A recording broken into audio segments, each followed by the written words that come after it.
Belum ya, jadi laporan yang pertama di tanggal 23 itu atas laporan korbannya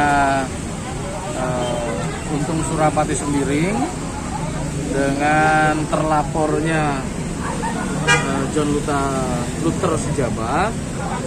Itu memang sudah ditangani ya, sudah ditangani oleh penyidik. Bahkan itu sudah ditetapkan P21 oleh JPU. Itu kasus laporan pertama ya, dari pelapornya Pak Sembiring. Berarti John Luther ini udah ditangkap lah Bang ya? Sudah P21 ya, sudah P21 ya. Itu tanggal 23 laporannya dengan LP 271. Kemudian ada lagi laporannya anaknya ya, Apriandi Sanjaya Sijabat, betul ya?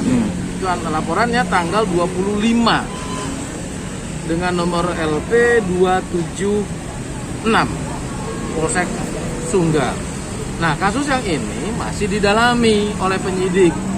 Jadi penyidik masih mengumpulkan bukti, memeriksa saksi, dan nanti akan melakukan gelar perkara untuk menentukan apakah ini kasus dalam hal yang sama, konteksnya, lokusnya pun juga sama, gitu kan? Para pelaku yang terlibat di dalamnya sama. Nanti penyidik yang menentukan apakah nanti diserahkan ke Polrestabes untuk melakukan tindak lanjutnya atau bagaimana nanti dari hasil gelar perkara. Dan ini status masih terlapor, belum dijadikan tersangka, masih terlapor ya. Yang saya dapatkan informasi atau laporannya ini masih terlapor. Belum ke tahap penyidikan. Belum. Pak, mungkin bisa sedikit penjelasan terkait dengan dalam satu polsek itu ya. Tetap bisa menerima ada dua laporan pelapor dan pelapor. Jadi polsek itu kita polisi berkewajiban untuk menerima setiap laporan masyarakat. Wajib kita menerima laporan itu dengan mendalami segala macam laporannya. Nah, nanti kan ada proses dari gelar perkara dan lain sebagainya. Jika ini kasus yang sama yang tadi seperti saya sampaikan, lokusnya sama, para pelaku yang terlibat sama, nanti dari hasil gelar perkara itu bisa diserahkan ke penyidik tingkat Polrestabes atau Polda yang ada di atasnya untuk memisahkan objeknya, ya, untuk memisahkan pemeriksaan yang bisa dikatakan dalam satu lokus itu. Jadi bukan berarti polsek menerima, udah kamu lapornya ke sana aja, enggak, tetap kita bisa menerima itu. Bahkan sebelum itu naik pun kita bisa melakukan memfasilitasi untuk melakukan mediasi dengan pihak ketiga tentunya, bukan polisi yang memediasi.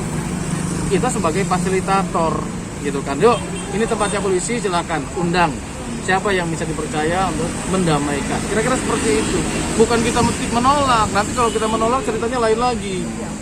Ya, polisi nggak ada untuk menolak laporan itu. Tetap kita terima keluhan masyarakat, laporan masyarakat yang harus kita buat dalam bentuk laporan polisi resmi, ya kita buat dalam polisi resmi.